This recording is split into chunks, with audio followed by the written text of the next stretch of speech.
Welcome to an hour of HealthMade Radio. HealthMade is a community for natural health seekers where we educate people about common health conditions and share extensive research on the most effective natural health treatments and promote legislation that protects our health freedoms. A core concept belief is in the innate intelligence and healing power of the body, and if properly supported spiritually, emotionally, and nutritionally, it can find its way back to health. HealthMade Radio will bring information from integrative health experts throughout the world. Check us out at healthmade.co. Health is what you make it. I'm Dr. Michael Karlfeldt, and I will be your host. Today's guest is genetic biologist James McGivern and holistic nutritionist Sharon Brack. James McGivern is a biologist with research in molecular biology and genetics. James completed a master's degree at Florida State University studying the relationship between genes and the traits they affect. As a graduate student, James worked with the next generation sequencing and bioinformatics and has contributed to and published several papers in peer-reviewed research journals. James' work focuses on integrating genetics with nutrition and exercise science, as well as how genes impact how people respond to medications. Sharon Brack is a clinically certified holistic nutrition and supplement expert with a passion for genetically guided wellness. She's been a leader and innovator in the health and wellness industry for 17 plus years, appearing on TV, print, and social media. She is the director of genetic nutrition for Advanced Genomic Solutions and 15-year owner of her own concierge health counseling business. Sharon's background in multi-specialty clinical nutrition combined with genetic proficiency has provided her with the tools to take the stress, confusion, and guesswork out of eating, working out, and supplementation. James and Sharon, it's truly a pleasure to have you here on the show today. I'm so excited about what we're going to be talking about today. Thanks for having us. Thank you for that wonderful introduction as well. Well, thank you. I would like to, just for the listeners, to really understand what genes are and what can they really tell about an individual. Sure, I can sort of address that question.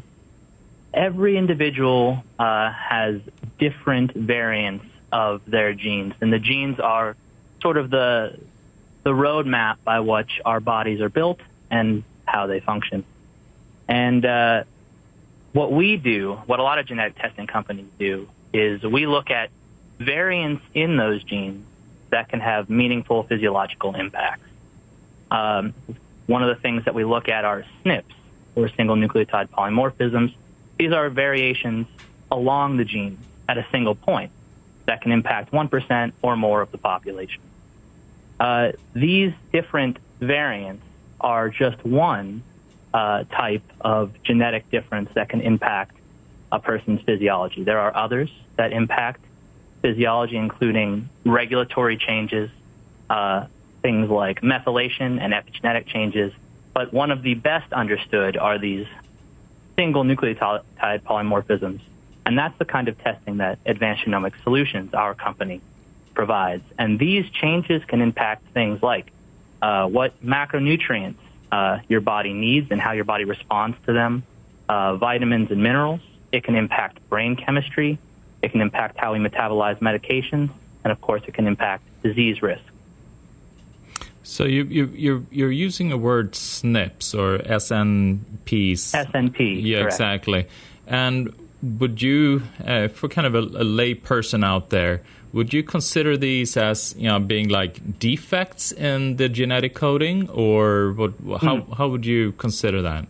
That's a great question. So let me kind of get down to the fundamental point. If you imagine your DNA as a string, one single point on that string that might have a variation that affects you in some way, that is the SNP. And then there are different variants that can occur at that location. And I wouldn't say that they are defects, because not all of the variations are going to be necessarily negative. Some variations can actually be positive. And so what we try to do is we perform broad-scale studies, usually clinical studies that include 10,000 or more individuals, and we measure how they impact things like cholesterol level or how they impact blood sugar, any number of different characteristics. And so I try to avoid the term mutation, and I try to avoid the term anything that implies deleterious or negative effects, because it's not always like that. So with it, I mean, how old is this science to start with? I mean, I know we've been studying genes for a long time, but here we're talking about genes in relationship to, how we should eat, how we should exercise, how we think, and so forth. How old is this specific science? Well, the history of what I would call, so when it comes to nutrition, for example, the general term is nutrigenomics. I would say it goes back quite a ways, even before the really great, probably the landmark Genome Project publications that came out in 2001. But 2001 is where things really began to accelerate. Until then, we were limited to animal models and we were limited to smaller scale studies. But with the advent of the genome and sequencing technologies that followed that, we began, that is what gave us access to these 10,000 plus patient studies that really began to give us insight into meaningful patterns. And it's really, I got to say, it's just at the very beginning. It's a very young science still, and we're still trying to understand these patterns and how they impact nutrition and behavior and exercise science.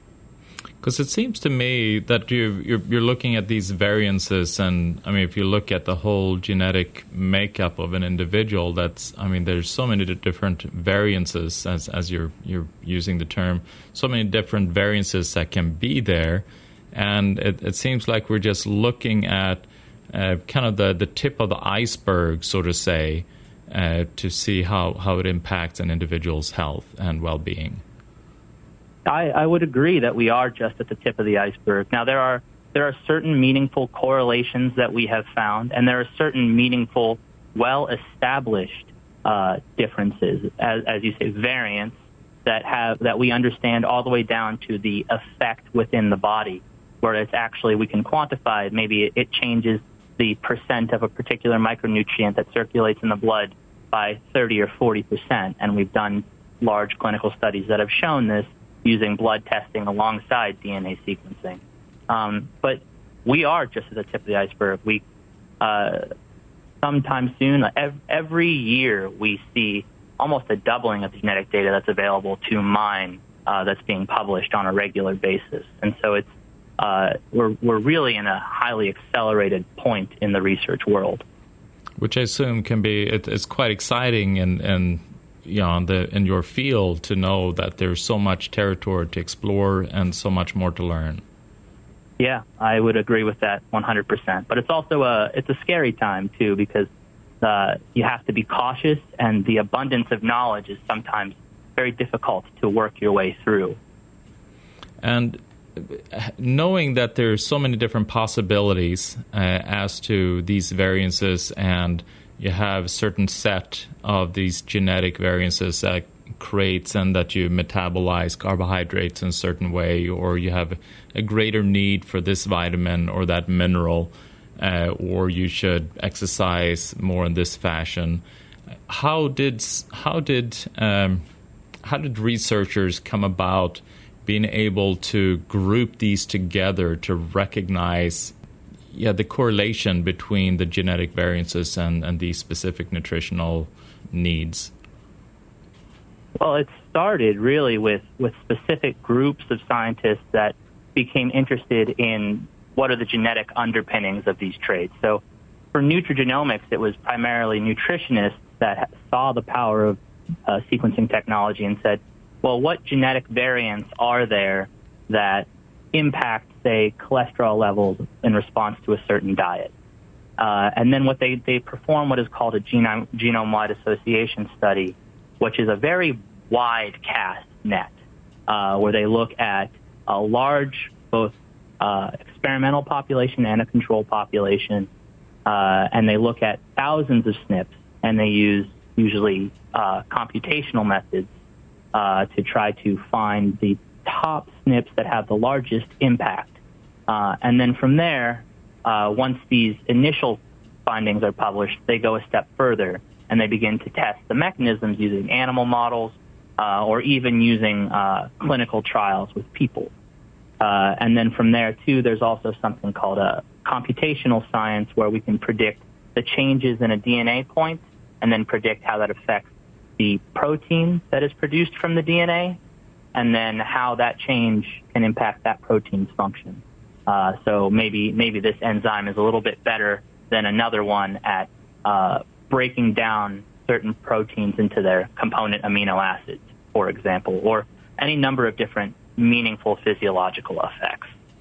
It seems, working as a naturopath, I've been doing this for more than 30 years now, and there's always a new diet coming out. You deal with South Beach, you deal with, eat right for your blood type, you do the zone diet, there's just, Atkins and so forth. There is just one diet after another, and they all kind of start to blend together, look the same, and some of them get recycled. You see the same diet that you saw 30 years ago, and now it's becoming popular again. So what I like to, we're just going to take a little bit of a break for commercials, but what I like to discuss a little bit, how we can individualize then a diet. Why aren't these diets working for everyone, and why do they come and go? So we're just going to take a quick break. You're listening to Health Made Radio with James McGivern and Sharon Brack. I'm Dr. Michael Karlfeldt. I'll be back in a little bit. Welcome back to Health Made Radio. This is Dr. Michael Karlfeldt. I'm your host. With me today, I have James McGivern, a biologist, and a certified holistic nutrition supplement expert, Sharon Brack. We were discussing a little bit in regards to, there's so many diets out there, and it's so confusing. You start with the diet, it works for one person, and then it doesn't work for another. What do you feel is the solution? We're talking about genes and nutrigenomics. What do you feel is the solution? Why aren't people succeeding with all these diets out there? I would like to answer this question, Dr. Karlfeldt. This is very confusing for people. Food is just frustrating all around. Every time you walk down the grocery store aisle, you're staring at 5 magazines of the next celebrity doing the next fad diet, as you said. And what I've noticed over the years of experience working face-to-face with people and just in my clinical research is that everyone is made completely differently. Food breaks down different in my body and different in your body than does James's body. And over the years, I started noticing this in my college years, 2000, in the late 90s. So when you said South Beach, it rings a bell. That was very much the time when I was in college athletics. And studying nutrition there, it was interesting. I would put a variety of athletes. We all lived together, and we would say, let's try the South Beach diet for a week before we go on spring break, and let's see what happens. And it was really incredible because we had some athletes that would immediately lose weight and feel great from it. There were a few of us athletes in the middle that felt like we, had an uptake in energy, but maybe didn't lose too much weight. And then there were actually a couple of my friends who were, very active as well, who ended up gaining weight. And I just thought, man, this is something that we need to look at. Why aren't these foods breaking down in our bodies the same way? And we're all very active. So lifestyle plays a huge role in this. But what I'd like to, really point out is that we're all bio-individual. And this is why knowing your genes is incredibly important. The goal of our test is obviously to help you feel better. Feeling better helps us think better, and thinking better helps us just all around connect better and feel better. So knowing, the right foods for you, and we're talking about macronutrients in our test. We are actually looking at your genetic predisposition to what combination of healthy carbohydrates to protein to fat that you need. So that combination could be anywhere between 15% protein, 65% carbohydrate, 20% fat, and all the way swing to the other side of 45% carbohydrate, 35% protein, 20% fat. So, a diet may work for a short term, but what the big question mark is when somebody hits their goal weight or maybe having very slow results doing a specific diet, then they really need to dial into their genetics. And that's where our test has been incredibly helpful. Yeah, because that's, before it used to be you should have no fats, to lose weight. And then all of a sudden it became no carbs. And then, that's right. And then you have the perfect percentage. So, and reality is, they're all right, but it just depends on which individual that they're targeting, correct? That's right. That's correct. So there's actually then, and which I thought was very fascinating, is that there's actually then a genetic test that an individual can take in order to be able to personalize, to understand their own genetic makeup and in what category they fall in to determine whether you should do heavy fats, more protein, more carbohydrates, and what kind of percentage that their genetic engine, so to say, runs on the best.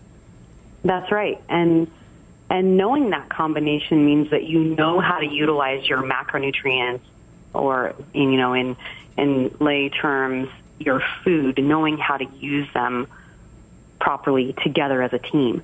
Like you said earlier, for some reason, our culture, our Western culture, we isolate out our macronutrients. Like you said, all of a sudden it will be no carbohydrates, high fat, high protein. And like in, the early 90s, it was absolutely no fat. Then it was, medium protein and higher carbohydrate. And some people respond, some people don't. What we know, though, is that genetics, nutrigenomics, genetics as a whole, even in the micronutrients that we're able to absorb, and our exercise and activity combinations, they're going to play a huge role in this. One thing that I love about AGS is we work with all different types of people, from professional athletes all the way up to people who, have sedentary jobs where they are literally, at their desk or needing to be working for 15 hours a day, on into the years of 80, 90 years old and just trying to get better energy and live life out to the fullest. Lifestyle plays a big role in this, but the good news is that knowing your genetics takes some of the guesswork out of finding the right combination of food, supplements, and exercise. So it's almost like a car that needs a certain percentage of this type of fuel and that type of fuel in order to be able to kind of be so that the engine can run the best and the cleanest. Yeah, we call it your body's owner manual. We've been known to really call it, the big, in the glove box of your new car when you buy it, there's this gigantic owner's manual. It's getting bigger and bigger every car that at least we purchase in our family.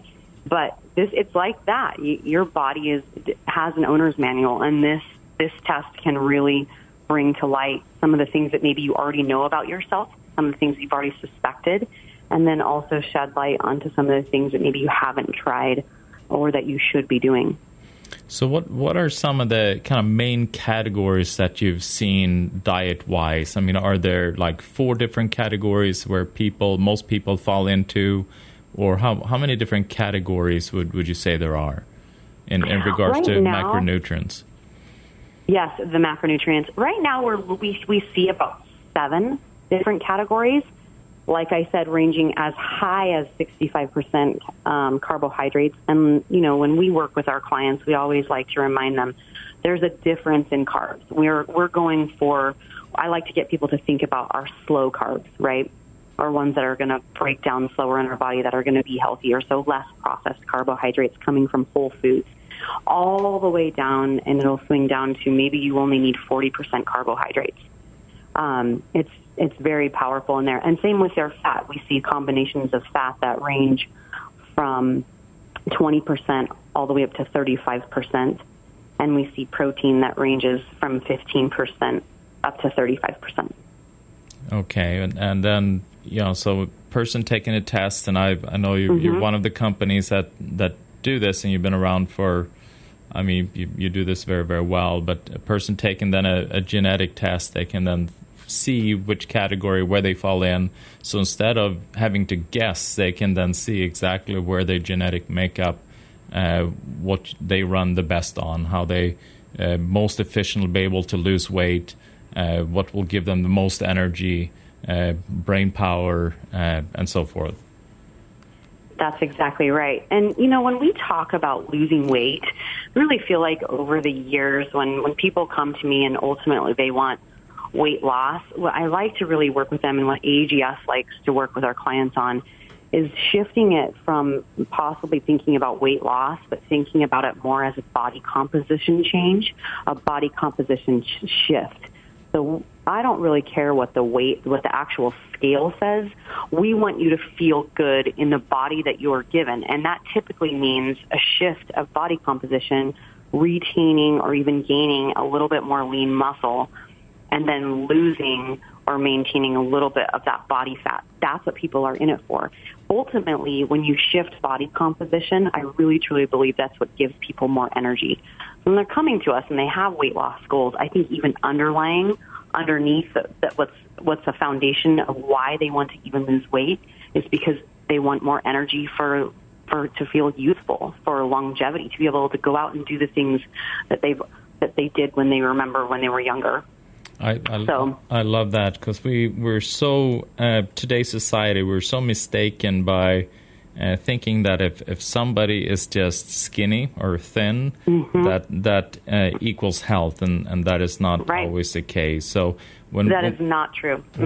When we come back, I want to get into how we can also personalize exercise. We'll be back in just a little bit. Welcome back to Health Made Radio. This is Dr. Michael Karlfeldt, and with me today I have Sharon Brack and also biologist James McGivern. We were talking a little bit about that when a person then eats according to their genetic makeup, that they will then strive more towards optimum health, and instead of just getting, losing weight, they're actually gaining optimum health and wellness. And part of also eating right, it also, another aspect of it is exercising right. I mean, we all have that mind, we all think that just exercising more weightlifting, more running, more, that is healthier. And is that the case? I can address this and bring a bit of the genetic perspective in on exercise. So the way that we view it is that exercising more and more and more. Number one, that isn't always the better case or use of one's time, and in some cases, for certain individuals, it could actually be detrimental to their health, especially those who are maybe predisposed to injury, and so pushing themselves to a degree, and then also maybe not complementing it with the proper nutrition, is really only putting them at risk, even if it does get them short-term results. Because really the goal here is to provide people a plan that they can stick with, that they can enjoy, and that will yield long-term benefits. So in essence, I mean, and I see also a lot of patients coming into me, and with today's world, we deal with a lot of stressors, and that impacts our adrenals, which is one of our energy-producing glands, and they think that they have to exercise more than to lose weight, but in essence, they're actually, the more they're exercising, they're gaining weight because they put more stress on the adrenals, and more cortisol is produced, and more insulin resistance, and it just ends up in a vicious cycle, and then slowing down their amount of exercise, and they get better results. So that is just kind of looking at it from a adrenal energy angle. But if you look at it from then a nutrigenomics, or I should just genetic background or backdrop, are there different categories there as well? I mean, is there one category, like you mentioned, that there are 7 categories that you can fit people in, and with the macronutrients, but with the with the exercise, can you kind of put people in categories as well, where they should do more running and less weightlifting, or should exercise 3 times a week, or can you kind of categorize people in those areas? Indeed, we can. It's I'll kind of walk through the tool set. One thing I do want to mention too, though, is that for weight maintenance and a lot of general health, nutrition does tend to play the larger role for those kinds of things. So it's important too to keep a sense of perspective. I think to recognize that exercise and producing lean muscle, I mean, that does changing your body composition does yield better results as you build that muscle. It helps your body balance the fat and the fat utilization in your body, but also making sure you get the right micronutrients so you don't run into taxing the adrenal system, for example, is key. But more to your question about the different categories, our perspective is we look at genes that impact several aspects of muscle formation and function. So you kind of said, weightlifting versus endurance type exercises. The bottom line is that some people's bodies tend to produce more muscle fibers that are they're better oxygenated, they have more vasculature, they're better developed for running and for endurance style exercises, and some people have more muscle fibers that are good for rapid movements, explosive or powerful movements, and they tend to have a predisposition to get a little bit more oomph from their power exercises, as we call them. And we actually provide like a ratio to let people know sort of what their predisposition is. Maybe there's 70% power versus 30% endurance. Now, one of the things I want to stress about that is that this isn't a prescription or a destiny for an individual. This isn't a talent test letting you know that you're better at one sport than another. Instead, this is just letting you know if you do pursue, say your ratio is 70% power, but you want to be a runner. It's not that you can't. It's just that you might have a little bit of extra work ahead of you than your neighbor. But in the application for an individual who's just trying to find a workout that works best for them, we've seen best results when people follow their predispositions because it's the exercise that their body is more comfortable with. So it's a little bit more enjoyable, and there's a little bit less of a hurdle at the beginning for them to get over. They already have a little bit of extra vascularization. There's already a decent blood oxygenation for them, or perhaps they already have the short muscle fibers that can provide that sort of explosion, so that when they start to work out, they see results just a little bit more quickly with a little bit less of the pain. And that's really what it's about for the average individual, giving them guidance to start out, to get them off on the right foot and get into the gym or whatever their exercise routine is 3 to 4 to 5 times a week.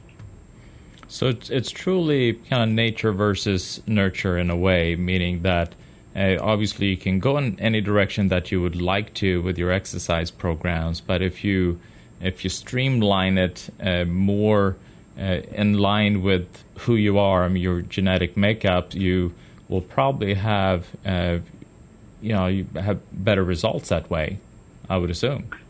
Yeah, and that is the goal. You get a little bit more when you're working out with your body. You can get a little bit more metabolic output. Now, if you're an athlete, or in certain specialized cases, a lot of the time, working even outside of your genetic boundaries is a requirement, and that's okay. But working with or adapting your exercise routines or incorporating a little bit extra endurance, if that is your predisposition, may also be the key to helping you get that extra 1 to 2% on the margin for high-performance athletes as well. So really, it's a question of applying different genetic predispositions for exercise in the right way, depending on whether you're just looking to build an exercise program for yourself or whether you're trying to get that extra 1 to 2% on the margin. And so we have then the macronutrients, that's crucial then in order to be able to produce or create an individualized program. And then obviously our exercise habits are huge. Are there also lifestyle choices and that you understand about yourself in regards to the genomic testing? Yeah, so all of this is really informed by and then informs lifestyle choices. So depending on how you exercise or the regularity of your exercise or the foods and snacks that you surround yourself with, these could make significant differences. There are always the obvious ones, such as smoking or drinking, and we do actually have genetics that deal with things like alcohol metabolism or behavioral genetics, which deal with propensity to prefer sweets or sensitivity to bitterness or how quickly you metabolize caffeine, all the way down to the new frontier of genetics, which has to do with how we are, our addictive propensities, or even one of our newest areas of research in addition to our premium genetic test, and that's actually stress. You actually brought up the adrenal system earlier, and that's one of the genetic variants that we look at when we're evaluating a person's stress propensities according to their genetics. So you can actually then see how a person is impacted by stress and how important it is and for that individual to control it in their life in order to be able to minimize the negative impact then on their health. Yeah, that's exactly right. And a lot of these studies are based on how an individual will respond to stress in the moment versus how they respond to long-term stress, such as occupational stress. And for some of them, they actually tie directly into the adrenal system, as you were saying. And some of the deleterious effects of long-term stress can actually be dealt with through both changes to lifestyle, inclusion of exercise, but also some things like B vitamin supplementation have been shown to elevate mood and alleviate long-term stress. So, and supplementation is something I'd love to get into in a little bit as well.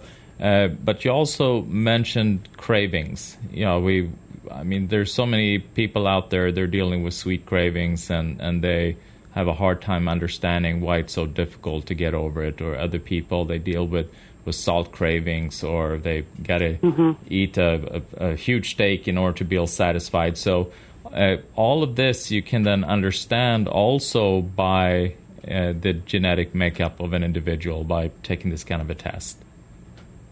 So macronutrient ratio, this ties back into both what you surround yourself with, but also your macronutrient ratio. By balancing your macronutrients appropriately, not just according overall, but also throughout the day, you can do things like control your hunger impulses by ensuring you get the right amounts of not just fats, but proteins, which can help sate hunger. So it ties into macronutrients, and then it also ties into the micronutrients, which play key roles in producing the hormones that help send hunger signals to the brain, for example. And genetics plays a role in all of these things.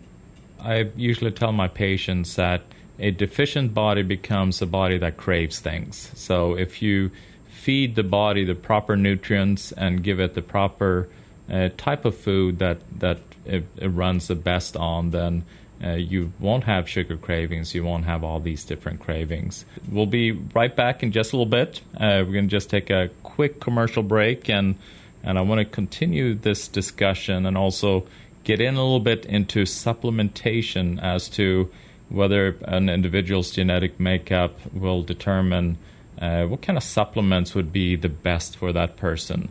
This is Dr. Michael Karlfeldt. You're listening to Health Made Radio. Welcome back to Health Made Radio. This is Dr. Michael Karlfeldt. We are discussing a fascinating subject here, how genetics can determine how we should eat and how we should exercise, and also what kind of supplements we should take. So, Sharon, James, what are your thoughts in regards to supplementation and genetics? Yes. Well, having the right micronutrients that are best for you and what maybe some of your predispositions are to absorbing some of these vitamins and minerals. Obviously, we want to get them from our dietary sources first. But sometimes we have some genetic predispositions that will allow our bodies to not absorb them to the best, to the fullest. So knowing this can help us know when we need to up our intake from food sources first, but then also supplement in with the correct supplements.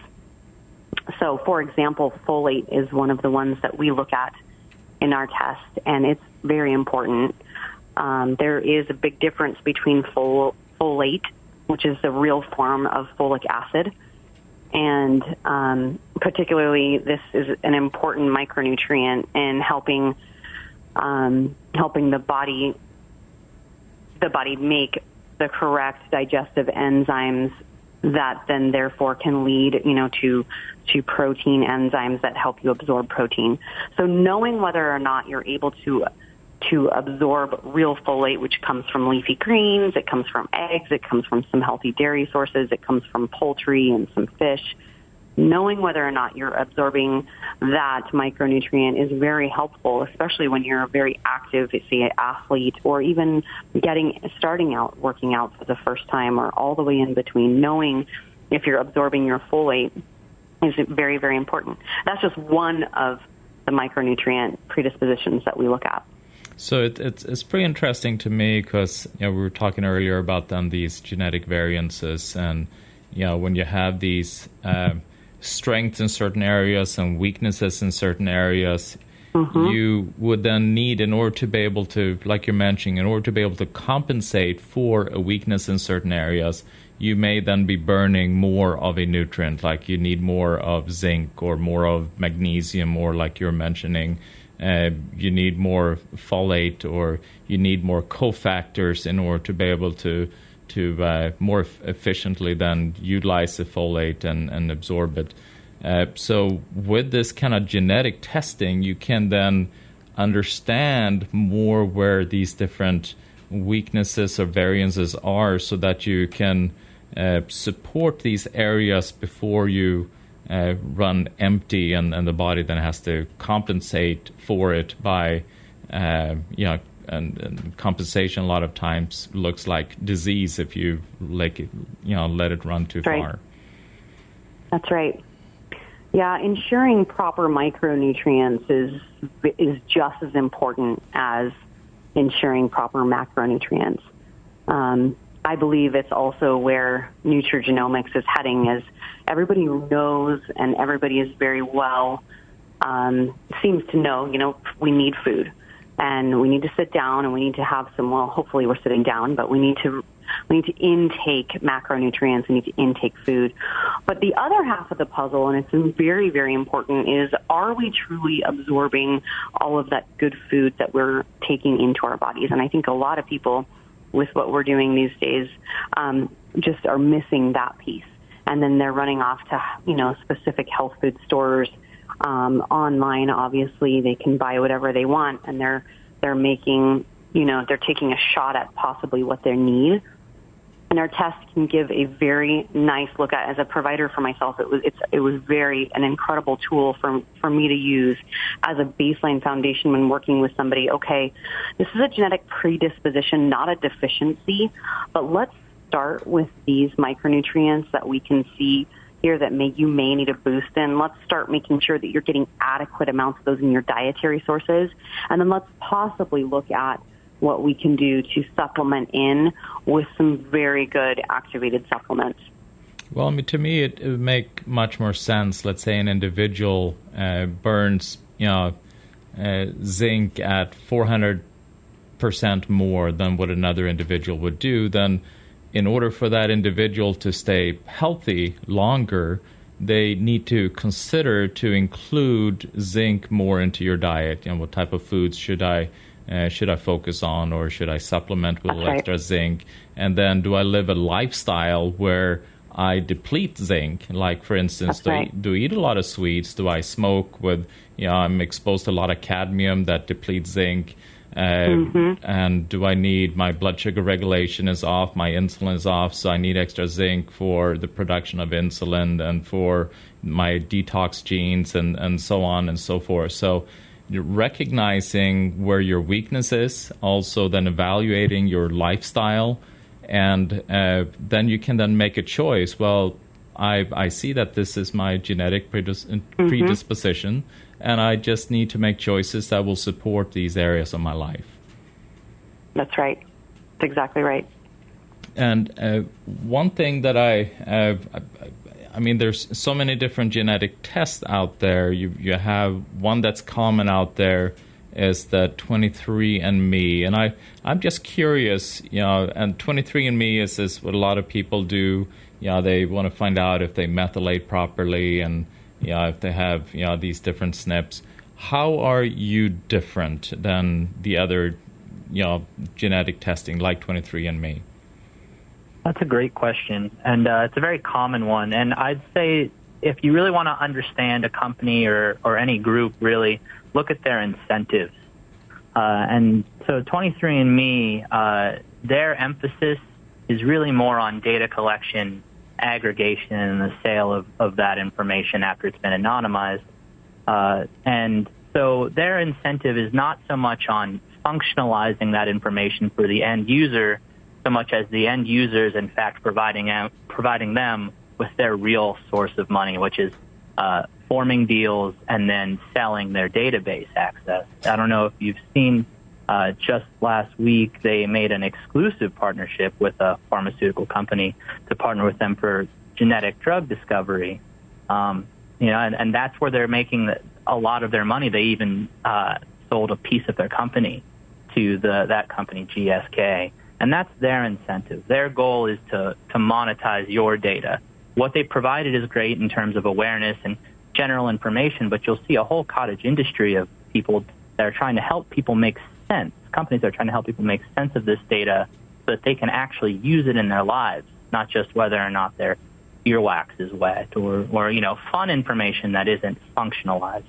Whereas AGS, by contrast, our emphasis is rather the reverse. We're very privacy focused. Our information is not something that we aggregate, bundle, and put up for sale. Instead, we focus on being information specialists, interpreting the genetic information, providing all of our sources so you can check our homework, and helping people functionalize this information to try to improve their lifestyle. And that I think is a key component to really understand that there are these companies out there that their focus is on to sell your genetic data, and that's how they make money. And I love how you're different in that area. I truly appreciate having both of you on the show, this fascinating information. So thank you so much, both James and Sharon. And that's all for today with HealthMade Radio. I'm Dr. Michael Karlfeldt. Remember to connect with us at healthmade.co. Health is what you make it.